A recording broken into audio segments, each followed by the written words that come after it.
coming onto the market. This is a normal mixer that you would find on a construction job site for just mixing stuff up, bagged goods that you're going to put into the job site. It is arguably the best suited for mixing hempcrete.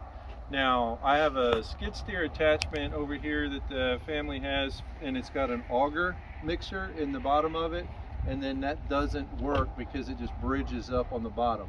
It needs the paddle, so if you want to come in here and take a look at what I'm talking about before we get underway, you can see how those paddles are just like having hands in there stirring it and kneading it around and breaking it up each and every time. And so that's one thing that is necessary, because it's got to be broken up, gathered back, just stirred effectively. And so these folks are out of Ohio. They are also going to be manufacturing the spray application equipment that we have that's in the barn here.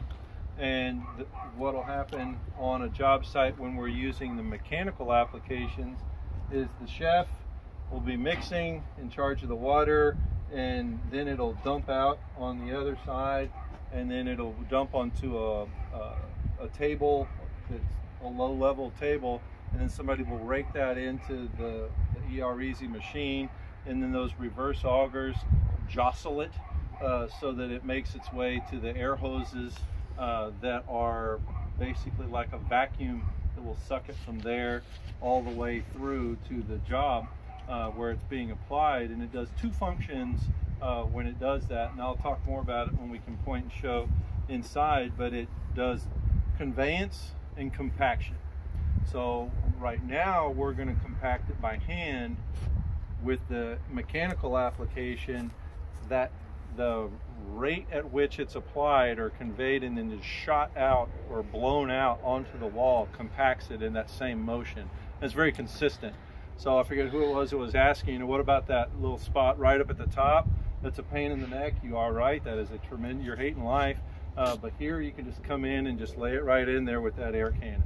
And it's treated like a cannon because it is coming out of there. And so, but what we're going to do right now is just a little bit kinder and gentler. We're going to mix this up. One of the functions of here is these, if anybody's looking at one of these mixers, you do have two controls that are identical on each side.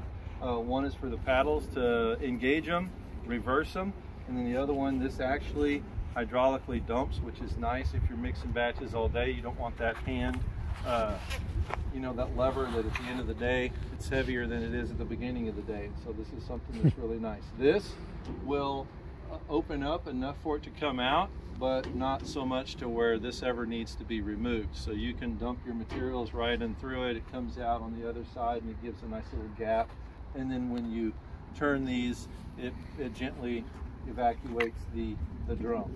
So the binder that we're using, somebody made note that yes, this is in French on here. This is being imported from France. There are several that are looking at making their own proprietary binder.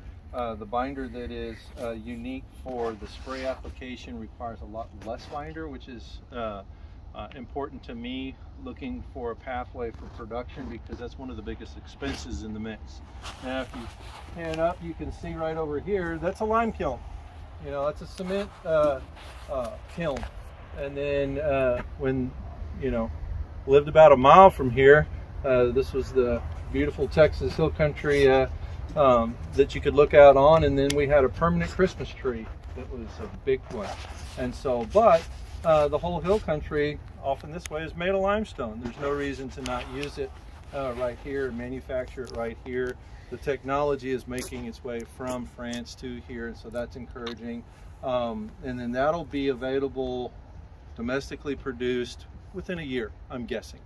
Also, the bag of hurd came from France. There's another bag that I'll open up here in a second that was made in Taylor, Texas. I'll let you see if you can, we'll do a blind case test and see if you can tell the difference between the two. But that's exciting. And a lot of this is being produced not only domestically, but right here in Texas. And so So that's very exciting. There's a lot of leadership and entrepreneurialism that's going on in this market area as well. So when this dumps out, it dumps this way, so onto the other side. And so the operator or the chef would be on this side and then come over here and then can operate the controls from over here. These outriggers are very important. And then because when the center of gravity shifts when it's dumping out, so these are something that need to be in place. And so if you see it start to, hey, that looks like it could tip over, it could, and that's why those are there. But going down the highway, it's nice to fold them back in.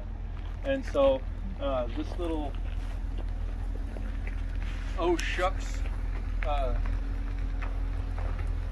eyelet right here is for if everything goes bad and the motor goes out, then you can hook onto it with a strap or a chain and go ahead and empty it out so you don't have to chisel it out.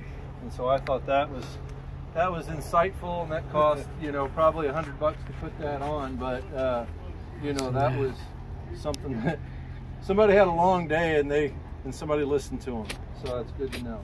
And so so we'll get this going.